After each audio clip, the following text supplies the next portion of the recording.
one of the things I wanted to say, when I looked through I kept my portfolio. I'm afraid I'm one of those people who keep everything. So I have my portfolio from my college days. And I was very interested to see that all the threads of work that I have concentrated on in my life since were already there when I was at college. And I've done a little sort of essay, if you like, and tracing them through to the present time.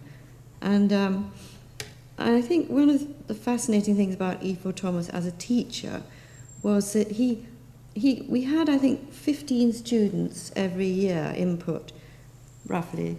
And he had an amazing ability, like really sensitive, artistic people have, of knowing who you were. Each of those students, however, some of them came from East Africa and all over Europe, and he just would, you can see in that picture that Jack showed of him looking at a student, that he'd look at you and he knew who you were, and he would encourage you to be yourself. And his idea was that you don't have to look for fancy ideas. All you have to do is learn to be yourself, and that is a new idea. You are a new idea yourself. And if you can learn to express it, that's all you need to do, you know. And he encouraged us. And everybody was respected, you know, however timid or young or, you know, uneducated or whatever. Everyone had a story to tell, and he found it. He was amazing like that. Mm-hmm. And so we loved him, you know. He was a poet, really. And the crits, he had the most terrific sense of humour. And he always made us laugh at the crits, didn't he? And he loved to have a bit of fun, you know. And at the end of the crit, we all had to sing. We had to sing songs with K.N. Singh led the singing, didn't he? I don't remember. Don't you remember that? No, I don't remember. And sometimes he set us a subject, which I thought of that earlier when you showed us this competition, and you said that they had used a circle as a concept, because I remember sometimes he would set us a subject every week, and once it was, he said, "This week I want you all to do spheres or balls," he said. And then he had the most terrific fun for the whole of the rest of the crit, knocking around this idea of balls and making all kinds of silly, naughty jokes. And so he had us all, you know, it was entertainment, the crit. You know, it was serious, but it was really good fun. A drop of water was one too. Yes, that's right. But yeah. the point about, one of the points about that sort of thing was that it actually broke the ice. Yes, You have absolutely. to try and remember how stuffy the 50s were. Yes, We yes. were all completely hidebound, and he was a complete breath of fresh air. Yes, you know. he was. It's quite The fact true. that you might go out and drink with your tutor was astonishing. Yes. Coming from a public school, you know, where Yes, you're flogged yes. to death if you touched a drop of alcohol. Exactly. Yeah. So anyway, that's what I wanted to start with, and so all my career as a photographer, I've always done collages. I don't know why. I don't know what made me do this, but I'm the sort of person, when I sit at the dinner table, I tear up the napkins and make a picture. I've always done it. And so this was the leaves I did at college. And then very shortly afterwards, which is 1962, I was a freelancer by that time, and I did this cover for the Tatler. And I'm pretty sure that's the first time there's ever been a collage on a magazine cover. In fact, I did one quite recently again, but it's not a very usual thing. And then here is a collage made of food of the Monet lily pond. And this was done in 1989. And the Photographers Gallery invited a lot of photographers to use the new Quantel machine.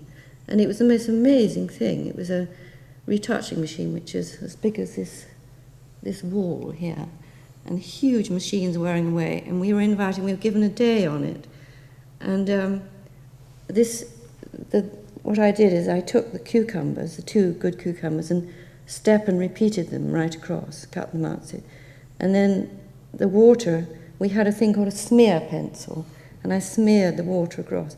And I just thought it was the most thrilling day of my life, you know, because we could, you know, it was like being a painter. You finally could you know, you could do anything with your image. It was really exciting. And that was so early, that was in 1989. Very early, And of course indeed. now you can do what I did on that machine on this, you know, it's amazing. But I was telling the others the other day that this picture was bought by the Citibank in London, and they have it in their conference room. And the man who's organised the collection enjoys very much sitting this really international grandees opposite this picture and waiting for the moment when they realise it's not a real Monet but cucumbers. Because they always have a sort of shock moment then. So there's another one. And this one I did last month, and it's for Crabtree and Evelyn, Christmas posters. And apparently Crabtree and Evelyn had just recently been sold to the Americans, and they said, we want it to look like it used to look 30 years ago, because it's lost its way. So I was dragged back in to recreate what it used to be. So I just thought it was quite interesting to see that trend running through the pictures. And there's another one I did. I used to do the pictures for Vogue magazine for the food, and that's another one of these collages. And now this is a completely new subject, which is that we used to go off as a group in the holidays together, and Julia and I, and this person standing there under the umbrella is John Hedgecoe, Julia's first husband, and we, 7 of us, went off in this car to Spain. And you can't believe that we drove all around Spain in that, but we did. And we used to camp, and we were completely penniless. We set off, and we used to sleep in haystacks. In those days, you were allowed to do that. We'd find a barn or a haystack and just ask the farmer. We always asked them, and they said, that's fine, no problem. And that was the beginning of my interest in rural life and sort of, you know, the Arcadia of the peasant in this idyllic situation. And I followed that through in recent life, and I think you saw, maybe some people saw the film yesterday that we did about this book called Voices of the Vivre, which I did in the Massif Central in France, in which I showed the hill farmers still living the life that they used to live in the 19th century. For some reason, that has always interested me, and it started again at college. That little thread has been running through my work, and I'm actually starting next year to do a new book on Romania, actually, because I'm going back even one more step. I went up there last year, and they still cut the hay with hand scythes and make haystacks. Everything's done with horses. And I don't know why, but I find it fascinating. And visually, of course, it's very beautiful. Because here, the farming, when you want to photograph the farmers, they've all got nylon zip-up overalls and baseball caps. You know, and I think costume is so important when you're trying to tell a story visually. It's like a theatre or the opera. They've got to have clothes on which identify them, make them seem interesting. It's no good if they all look the same with blue jeans and black leather jackets, you know. This is another project which was commissioned by the National Portrait Gallery to do 50 leading horticulturists and their gardens. And I must say it was the most blissful project I think I've ever done. I went all around England photographing, doing these portraits. This is Beth Chatto and their gardens. And you know, if you travel from one garden to the next, you start to think that England and Britain is paradise.